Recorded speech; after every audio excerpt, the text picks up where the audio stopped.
Olá, sejam bem-vindos à nossa aula 4 do curso de Planejamento, Avaliação e Fundamentos Cognitivos em EAD.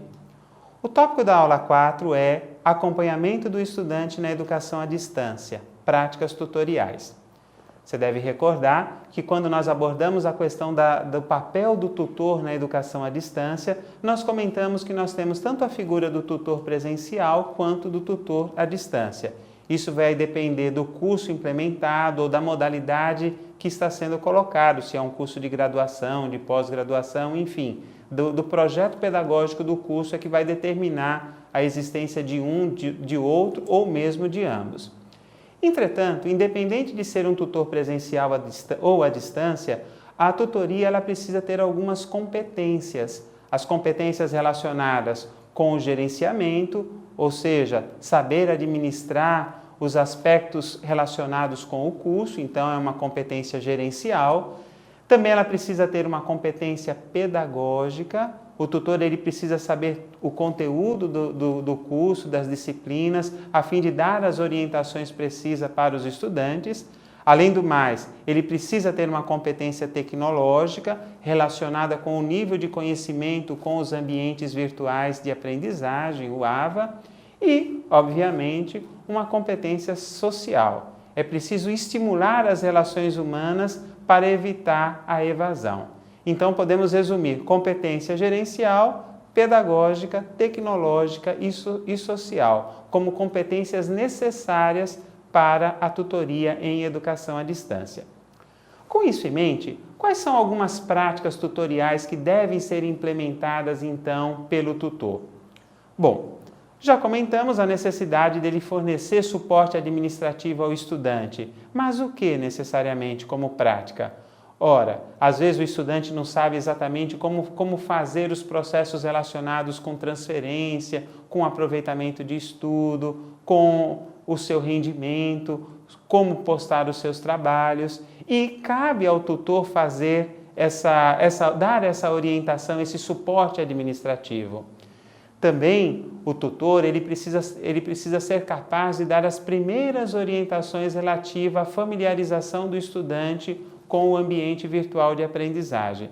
Nós sabemos que os ambientes virtuais de aprendizagem, eles têm alguns conceitos que são muito próximos um do outro, mas ele tem algumas especificidades, algumas características que é próprio de uma instituição e não é da outra. Mesmo aquelas que utilizam a mesma plataforma, como o Moodle, a apresentação ou o design com que o curso ele está montado difere e é necessário que o estudante ele tenha essa familiaridade.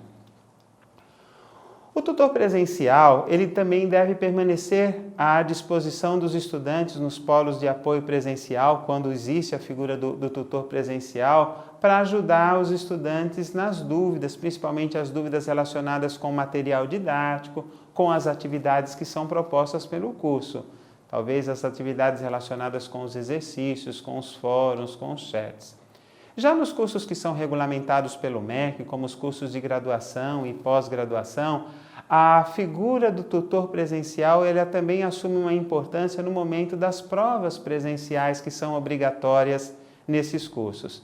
Nesse caso, cabe ao tutor presencial a tarefa de receber os estudantes, aplicar as avaliações que são propostas e o tutor ele serve como ponte, um intermediário entre os estudantes e a instituição de ensino.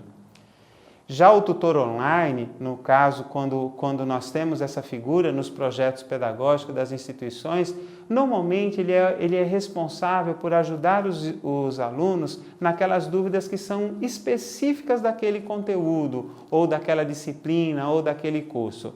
Mas ele também fornece o feedback nas atividades que são realizadas nos ambientes virtuais, as atividades como chat, fórum e outras. E como tutor presencial, ele também tem uma função importantíssima, que é a função de mediação na construção do conhecimento. Essa mediação, ela se dá, por exemplo, através das ferramentas que nós temos, ferramentas síncronas em tempo real ou assíncronas, que as atividades podem ser realizadas a qualquer tempo. Ferramentas como o chat, como o fórum, E aí nós temos algumas orientações que precisam ser levadas em consideração. O tutor ele precisa utilizar o fórum e o chat para aprofundar a discussão de um determinado conteúdo. É um momento em que nós podemos envolver os estudantes com essas ferramentas de tal forma que ele não se sinta isolado, ele se sinta pertencente a um grupo. Todavia, é importante estabelecer alguns comportamentos aceitáveis, porque às vezes as pessoas, quando estão nos ambientes virtuais, elas falam coisas, ou melhor, redigem coisas que não falariam presencialmente. Então, alguns comportamentos como palavras de baixo calão, algumas expressões que não são politicamente corretas, elas devem ser coibidas e devem inclusive ter um acordo do que aceitar e do que não é aceito, tanto nos chats quanto nos fóruns. Também é importante que seja definida a sua frequência, principalmente no fórum, porque do contrário, como se trata de uma ferramenta assíncrona, em que se pode ser acessado a qualquer hora dentro de um determinado período de tempo, o estudante pode achar que o tutor está 24 horas à disposição e isso não ocorre. Então é importante que seja estabelecido, olha, eu vou dar os feedbacks em tais dias e tais horários.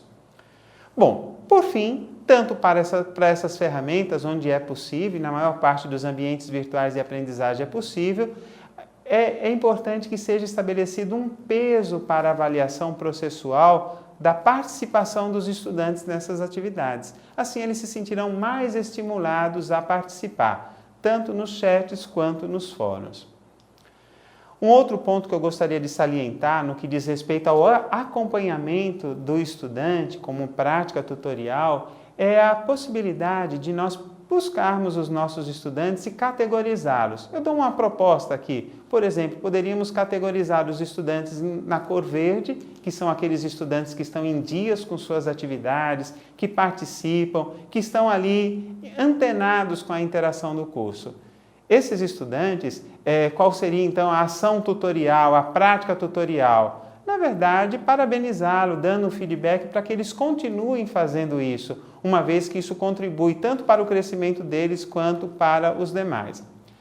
Já aqueles estudantes que nós poderíamos categorizá-los talvez na cor amarela, são aqueles estudantes que não participam tão amplamente, mas têm uma participação. Eles vão levando o curso, mas não têm uma participação tão expressiva quanto aqueles verde. Bem, esses estudantes também merecem ser contactados, principalmente naquele momento em que nós percebemos em que ele não participou, porque às vezes esse estudante participa em uma, não participa em outra. Então é importante estar constantemente contatando esses estudantes pelos meios de comunicação disponíveis, ou por e-mail, ou até mesmo por telefone, dizendo que está sentindo a falta. Olha, estou sentindo sua falta, quero que você participe, que você traga as suas contribuições. Olha o senso de pertencimento sendo trabalhado com esse estudante. E por fim, nós temos aqueles estudantes que poderíamos categorizá-los no status vermelho. São aqueles estudantes que mal entraram no ambiente virtual ou que realizaram pouquíssimas ou quase nenhuma das atividades propostas e o curso já está andando.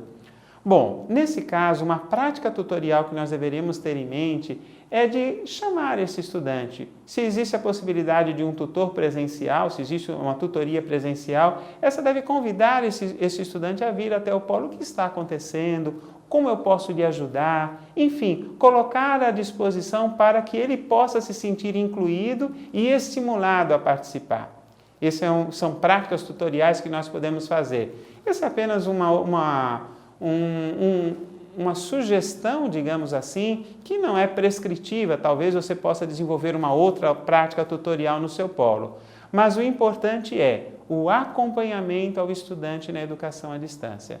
Temos que incentivar aqueles que estão participando, temos que motivar aqueles que estão talvez titubeando e aqueles que estão quase num processo de evasão, eles precisam ser urgentemente contatados para que a evasão de fato não ocorra.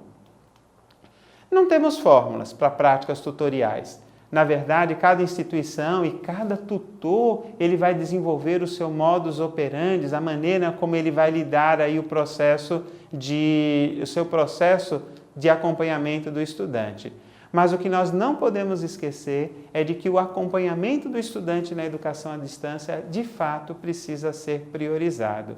E cabe ao tutor, tanto presencial quanto ao tutor à distância, liderarem esse processo de acompanhamento desse estudante.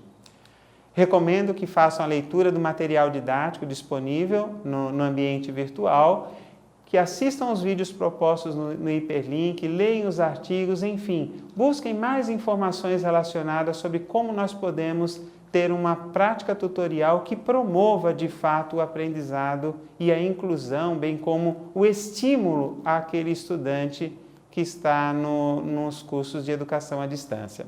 Obrigado pela sua atenção e até o nosso próximo encontro.